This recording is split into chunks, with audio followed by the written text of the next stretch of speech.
What's up, guys? Welcome to Rough Draft Research. Just so you know, this is a clip from a longer episode, the Year 3 player, stud, starter, hold, and bust. But this is just the wide receiver position. If you'd like to see the whole episode, you can go to that. Or if you're looking for a specific guy, go down to the description below and boom.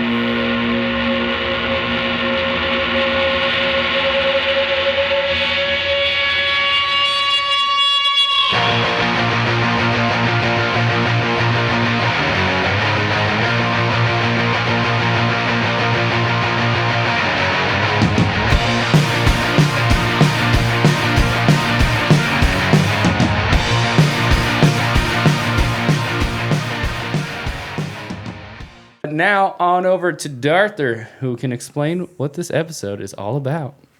We're going to look at just a little bit of the performance from year 1 to year 2 and what we can expect coming into this year.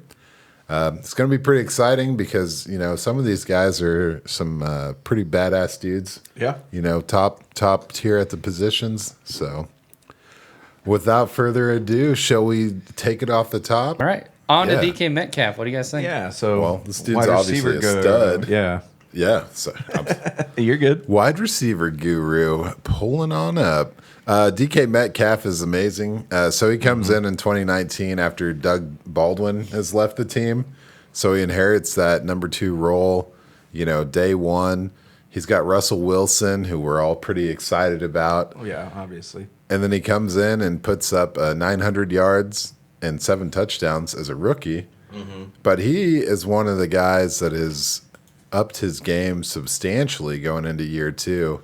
And he hit that 1,300-yard mark with 10 touchdowns, jumping from the wide receiver 37 to the wide receiver 7, and kind of being like, hey, Tyler Lockett, thank you for being here. Yeah. You know? So he's one of those guys that was like an athletic freak coming out, and people weren't sure if he had the actual If it was going to, gameplay. translate. Yeah. And he just blew the lid off of everything.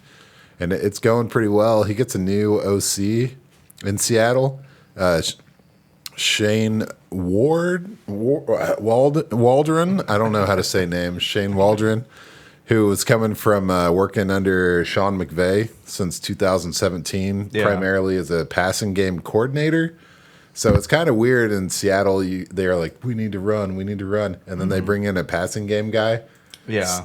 So I think that's pretty exciting for him. But I also think that he's facing some competition in 2021 that Seattle team hasn't really had. We're talking about Gerald Everett and Dwayne Eskridge, and then you got undrafted free agents, Cade Johnson and Tamarion Terry. So I think that he's going to be a top 10 wide receiver, but I have a feeling that they are going to spread the ball around more than they had in the past. No, I'm with you. He's definitely a stud. And I don't really have much to add on. The new offense is always curious because you never know how it's going to go in year 1. And then also, I will point out just something I saw was interesting, not really a knock on him, but he started off super hot just like the Seahawks did. In weeks 1 to 8, he was the wide receiver 3 in PPR leagues. In weeks 9 to 16, he was 12th. Which, I mean, 12th is still really good, but I just don't want to see that trend because that's playoff time. You know what I mean? Sure. Like, if he keeps doing that and Seattle keeps coming out of the gate, all firing on all cylinders, and then slows down at the end of the year, I mean, not that DK, I'm sure he won some championships. I don't know what he actually did in weeks 16 or whatever, but I just thought it was an interesting note.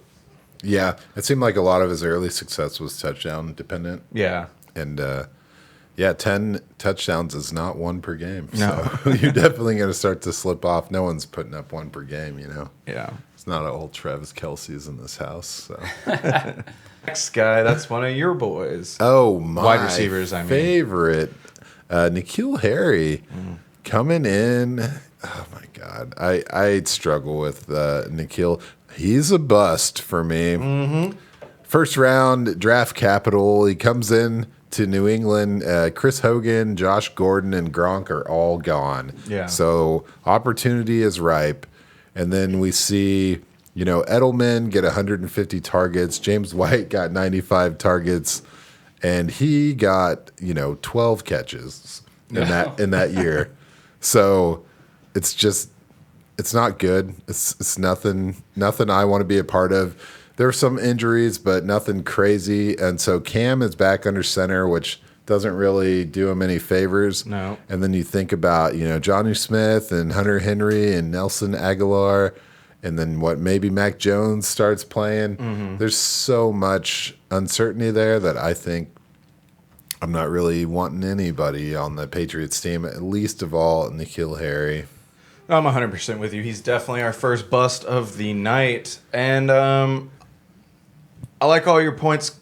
On to the Mac Jones point, though. I will say this, and this we talk about another Patriots receiver later, and I had to say this again. So, Harry's catch rate last year was 57%. So that's all the targets that went his way. That's how often he caught the ball. Mm-hmm. If you adjust that by taking out the number of uncatchable passes, his catch rate goes up to 87%. So if Mac Jones goes in there and is accurate and can get the ball to him, there's a possibility that Harry could be more productive, but he's already proven that he's just kind of not that guy. He's not that explosive. He does get hurt. He's always kind of playing injured. Like, I don't know. I still think he's a bust, but that is something to keep your eye on because the quarterback play in New England last year was just so dreadful. Yeah, absolutely. Yeah. And I think we've all come around on Mac Jones given the completion percentages that Waddle and Smith had. Yeah. So we know that he can drop the ball where it needs to be. I just think that those two guys are known for obtaining separation from coverage, and N'Keal Harry will never. I don't think he will ever be that guy. And the thing that bothers me with him is he has a role to play on most offenses, but not an offense with two premier tight ends because you've got your big targets right there. Yeah, no, I don't think that it will make him not a bust, but it was just interesting to me. He better bust. And another little quick tidbit about that adjusted catch rate. Yeah. That's actually higher than DK Metcalf's. Oh. He had 87% and DK had 85%. So but the sample size. DK's is a bust. One to say was, an Arizona State disappointment, but he's no Eno Benjamin. Am I right? Wow. Well, let's see how Ayuk does this year. Oh, ouch! Ouch. Anyway, Brandon Ayuk on the trade block, everybody. So let's move on to Parris Campbell. Ooh, boy. Talking about trading out of the 2019 draft. Yep. So Parris Campbell is a hold for me. Oh, for sure. Yeah. And, I like talking about where these guys have been and how they entered the league. And so Zach Pascal and T.Y. Hilton and Eric Ebron were the reception leaders his rookie year. And they haven't had a guy go over 800 yards since Andrew Luck was there. So there's plenty of opportunity. He's had several injuries, including foot fracture in 2019, right? Mm-hmm. And that took him out for the whole year. And then he didn't play but like 2 games last year as well.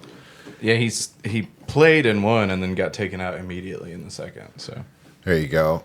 So I don't know. I really like everything about him. I know I've talked about Ohio State players a lot, and he is another one of those guys.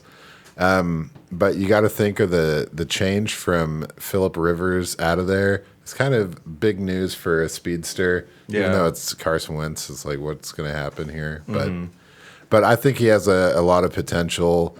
They got a new OC there who was the quarterback coach with the Colts for the past few years. Yeah. What is that? Like, what claim to fame do you have for being the quarterback's coach for the past couple of years in Indianapolis? I mean, that just means Frank Reich likes you, and he's still running the offense, so who cares who's the coordinator? Gotcha. Well, I will say that this Marcus Brady, the new OC, he is a 3-time Canadian Football League Grey Cup championship coach.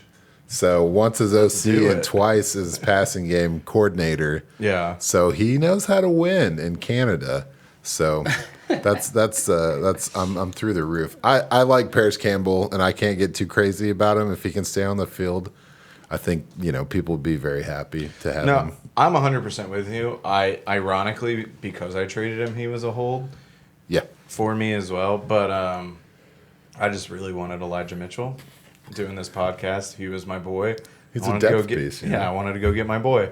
So that's why I traded him. But I think the guy I traded him to is getting a good guy if he can stay healthy. That's his only issue.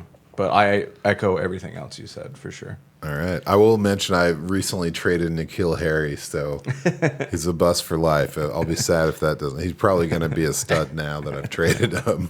We'll talk about Mecole. Yeah. All right. Mecole Hardman, I have as a hold. Yep. And I'd like to hold. Man, this is just to me. I was so happy about Mecole as a Chiefs fan. I'm like, hey, come in and let's just take the next step forward. And now, after 2 years, his target share is behind Demarcus Robinson. Yeah. So I don't know. Watkins is out of town now. He was drafted as insurance for Tyreek, and that wasn't really necessary. And then you got Cornell Powell coming into town, and he seems to me like a more well-rounded wide receiver. And, Mecole made the positional change, defense to offense, and he's still adjusting. But, this is your third year in the league, and he finished as the wide receiver 61-ish both years now. And it might be a third time. And so... Yeah, I'm with you on holding him just because I want to see how, with Sammy Watkins gone, they distribute these new targets that are opening up. But Powell fits into that Watkins role almost perfectly to me. Yeah. He's like a better version of Sammy Watkins at this point. Yeah. Well, like Sammy Watkins now, maybe not when he came out. For sure.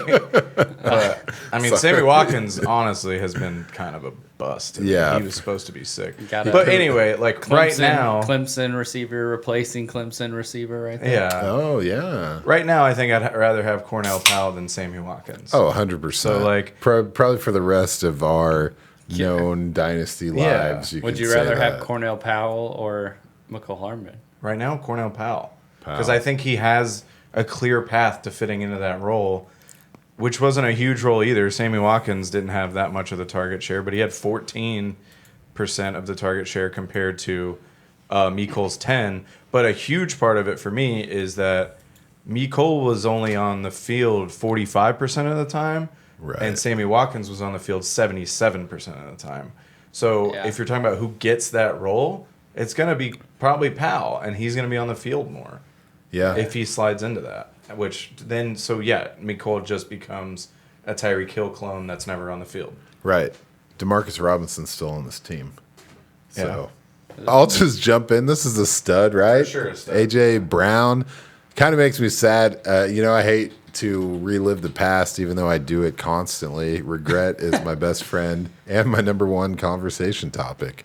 So I traded out of the 108 or 107, wherever Hawkinson was taken. I traded out of that pick, and I thought about taking A.J. Brown at that time.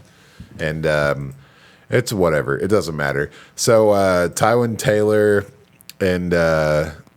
is gone. His rookie year, he's playing with Corey Davis, the new hotness at the time, and Jonnu Smith. Year one, there's a transition between Mariota and into Tannehill, and Brown starts day one, and he leads the team as a rookie, over 1,000 yards, 8 touchdowns, and then repeats a similar stat line, over 1,000 yards with 11 touchdowns in the second year, although his targets had gone up from 86 to 106.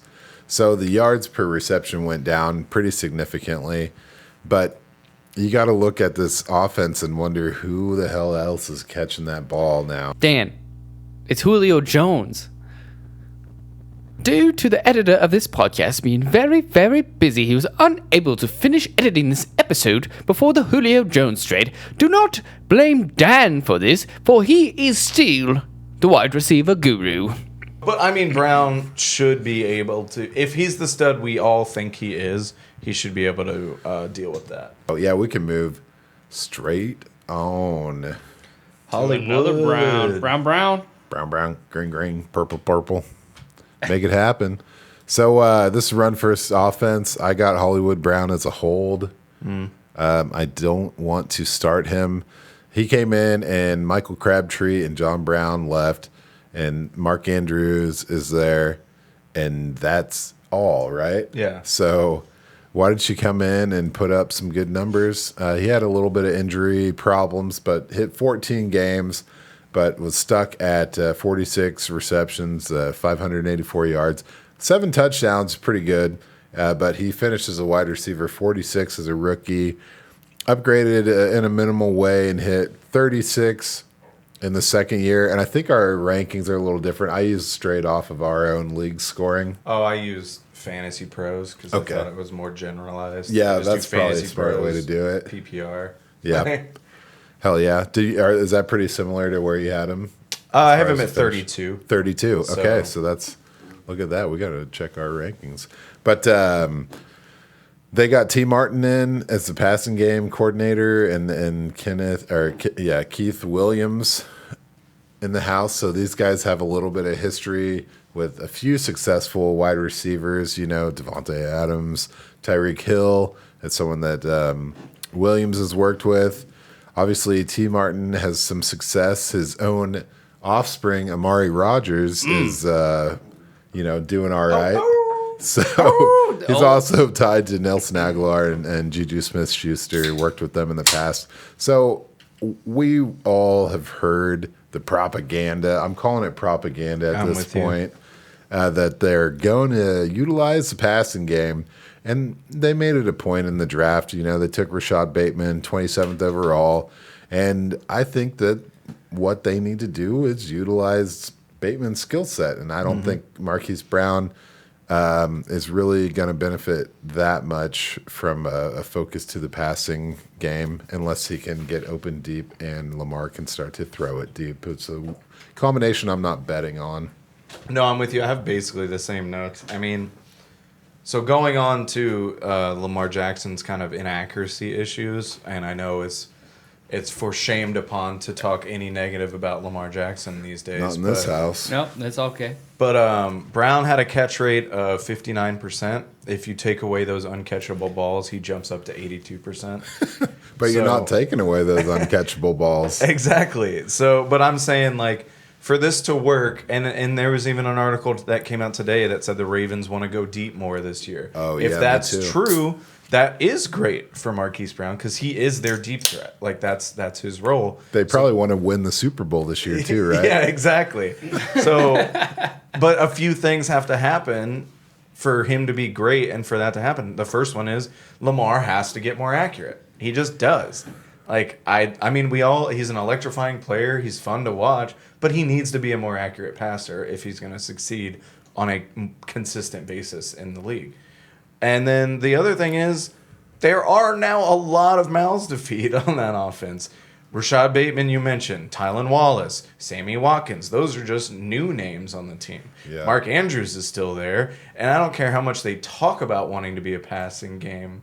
They're going to be a predominantly running team. That's just who they are. So you're going to, like, even if you pass more, you're still going to run more than you pass, in my opinion.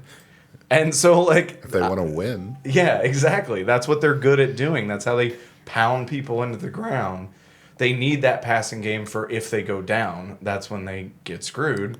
And so I just don't see it. He's a hold for me because I want to watch. Oh, and yeah. he's talented. But I don't really see it this year, to be honest. Yep, I'm with you. He's definitely a hold, and I don't see it. And you forgot to say Devin Duvernay, Oh, right? Miles sorry. Boykin. Yeah. These guys My have bad. respectable I just draft pulled a capital. Miles Boykin card out of my last package. Oh. Oh, Guy's so tall. Was it like 6'4", like 212 or something like that? I'm a Duvernay guy, so I don't really know about Boykin, I don't really except know about Boykin either. Don't forget Tylan Wallace, homie. he's good I at holding said his his name. his helmet Come on at now. his side. Who you Yeah. think? Who you think you're talking to? Well, this is wide receiver. JJ Arcega-Whiteside. Arcega-Whiteside.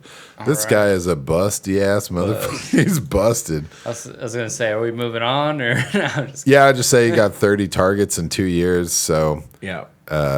goodbye. He's a bust. Yeah, we don't need to talk about him much, but any chance of him popping back went out the window when Devonta Smith got drafted. Yeah. So it's like, well, bye-bye. Like, he's just a huge bust. Can't stay healthy.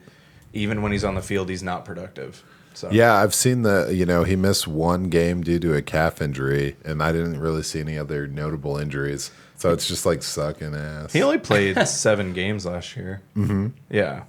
Oh, wait, so he just wasn't on the field. Oh, God, I didn't Yikes. even realize that. I mean, I have he's a note bust. about getting malware from this new sports injury predictor website that I was using.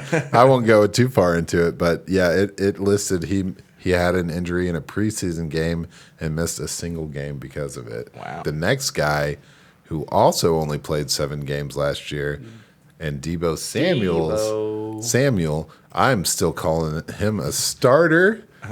So I'm just saying the road is wide open for Deebo. Mm-hmm. He did have a reoccurring hamstring injury, in which he missed 3 games each time, and that was once in October, once in December.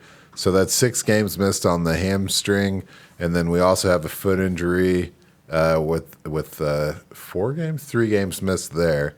So we're talking about 9 games missed in injury. That's not exciting. But who else is going to stop this guy from being on the field? You got Brandon Ayuk, but they're both going to coexist. Mm-hmm. My big thing here is you got Mike McDaniel, the run game coordinator, is now the OC. That makes a lot of sense to me in San Francisco. You draft, 2 running backs, 2 very good running backs, if you ask us, and then you draft Trey Lance, a rushing quarterback. So maybe the focus isn't going to be Deebo, but if he can stay healthy, he has to be a starter. Yeah, I think he's a hold, but starter, like borderline starter. Just because the injury things hurts you, and then, yeah, you're right. I feel like they are going to run even more than they normally do, and they're already kind of a run-heavy team. But, yeah, there's nobody stopping him from getting his role back.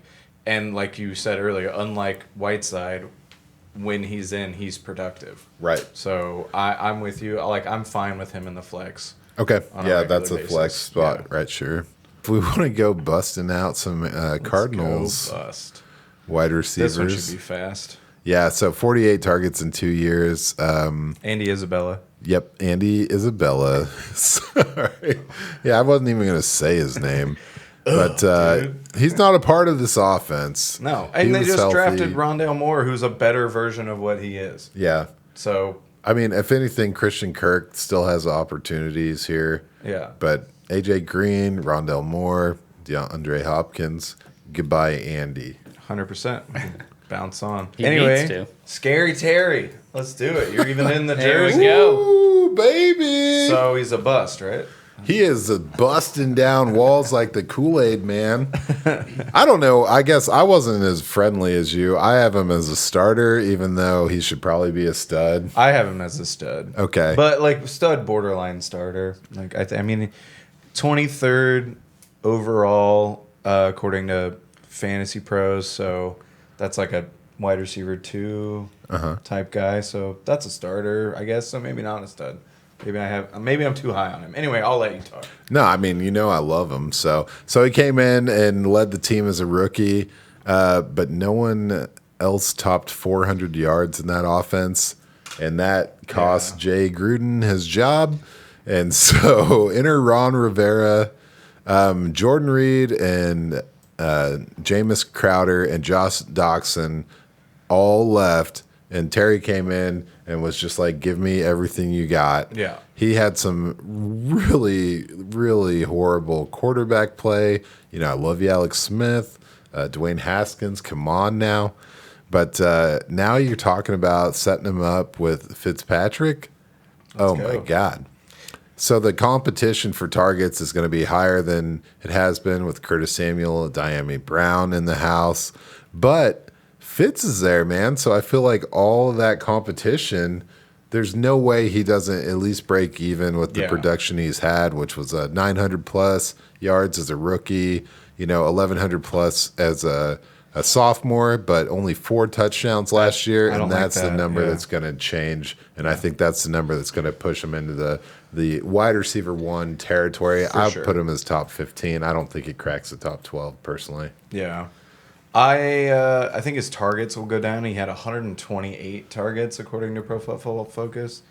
I think that goes down, but no, I'm with you. The touchdowns are definitely going up, and probably the yards. I mean, Fitz is just going to come in there and sling it. And yeah, it's competition bringing in Samuel and De'Ami Brown, but it also helps him not be the only motherfucker on the field that they have to worry about. So I think it helps and hurts, kind of thing. Yeah. I'm excited, man. I watched too much Terry where he's running around wide open, even in getting all the attention, and just to have a quarterback that's not, First of all, Fitz isn't scared. Yeah, exactly. He's like, whatever. Like, I'll be somewhere else next year or not. Like, I've had a full NFL career. Yeah, I just wanted to see him go to one more team so he can make it a full 10.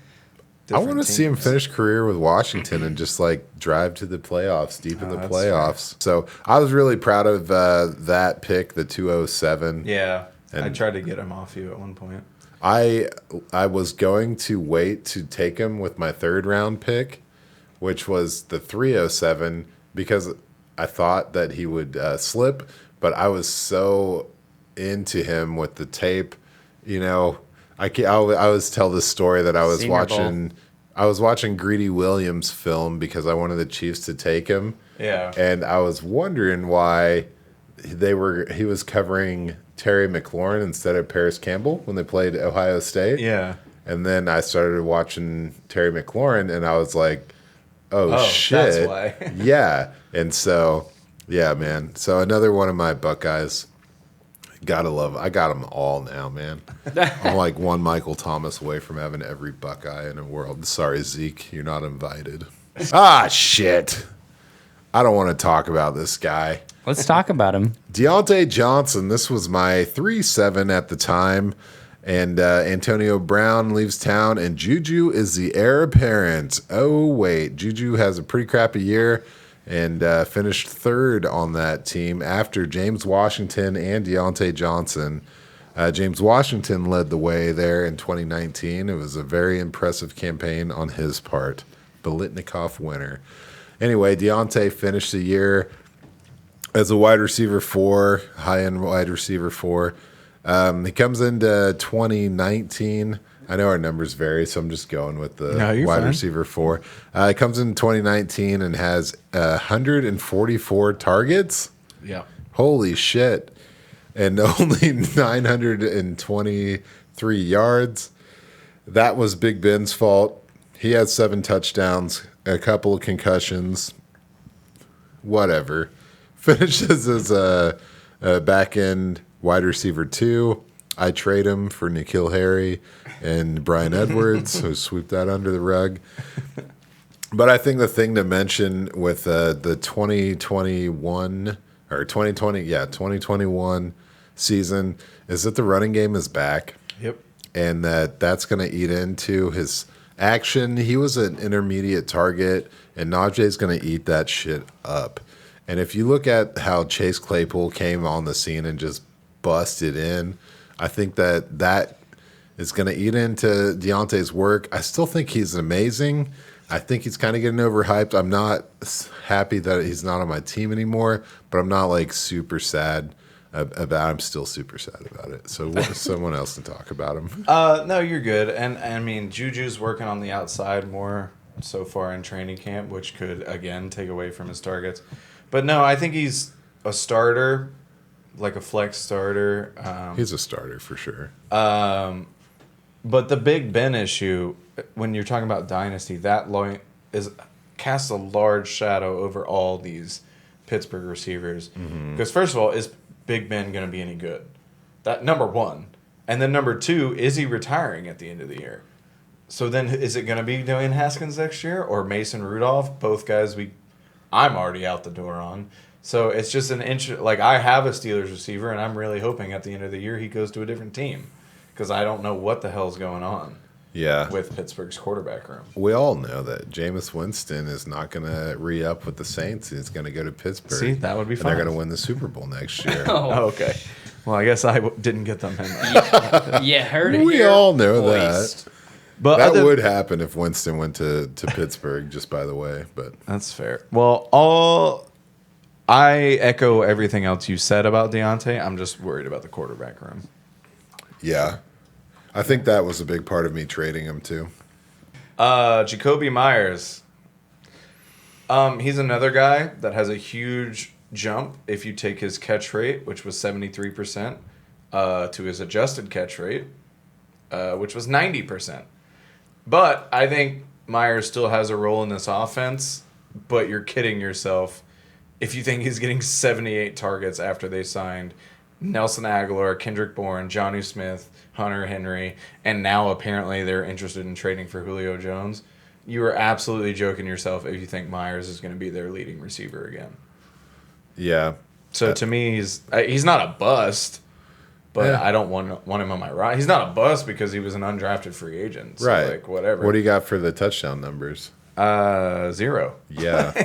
What's up? So That you need those to to hit be my efficient. bench. Yeah. Even to hit my bench, you know. So not a bust, but I don't think he's a hold either. I think He's he'll kind be of a non-factor, I guess. Yeah. That other category. Exactly. Soon to be a forgettable player.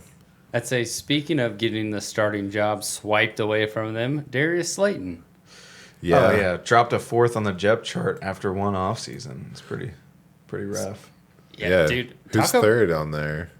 Sterling Shepard. Shepard over him, Okay. Darius Toney, and Kenny Galladay. Okay. Talk about fantasy 'Cause- capital, just like So dropping.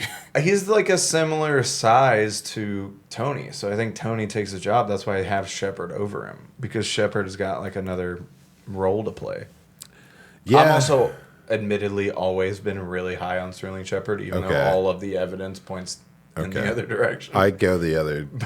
I mean, I like Shepard too, but I just think that Slayton has a rapport with Daniel Jones, and I think he's got 11 touchdowns in the Yeah. 2 years, and his yards per reception are 15 plus. Yeah. That's Okay. that to me is not the thing you need to take off the field, even though Yeah. you do have talent. To Sterling Shepard, I think he gets replaced easily by the Galladay factor. And that if you just keep Darius Slayton on the field and then Tony, hopefully they can find a way to make Kadarius Toney worth that pick. Yeah. Because I'm skeptical. That's fair. But Well- I like Slayton. I have him as a hold. Okay. Well, I don't think he's a bust. If you have him on your roster, I wouldn't say cut him. So I Yeah. guess No. he's a just hold. gonna- But Hunter Renfrow. Please tell me he's a bust because I just Bust. dropped him, boys. I don't want or care about Hunter Renfrow. That's the only holdish I have. Hold-ish. That's fair. Yeah. It's just not. I'm not buying the whole. He got a bunch of pop after that show, Hard Knocks. Yeah. Because he was like fun, but he's not produced at all, and I have no interest in him. I feel like he's good for the team, bad for fantasy. Yeah, and that's fine. That's great if you're a Raiders fan. But like, I don't give a shit about the We Raiders. don't support Raiders fans at this podcast. So you think John Brown's presence puts him out of a job? for sure. Yeah. I mean, I was never going to roster him. This is an interesting one. Scotty Miller. Yeah. Gets Renfrow hurt South. by Antonio Brown re-signing, but he is 24 and Brown's gonna be out of there.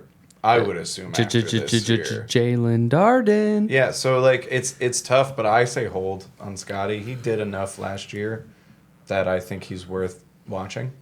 I didn't really put anything. I put his Renfrow in Florida, man. He's got the trust of his Yeah. quarterback, but he That's doesn't fair. have the talent to outshine the rest of the team. Go straight to Preston Williams. This is another guy who I think drops on the depth chart after the offseason. They added Will Fuller. They added Jalen Waddle. And as a team, I was already kind of skeptical about how it was going to work anyway. So I'm not interested in Preston Williams anymore. Okay. That's cool. I mean, he's missed like half of each season. That doesn't help. Yep. You know, if I feel like if he can be the guy that doesn't get hit by the injury bug on this, like the most injury prone wide receiver core in America, if he can stay on the field, that he might best Preston or Devonta Parker this year. That's fair. So Well, there you have it.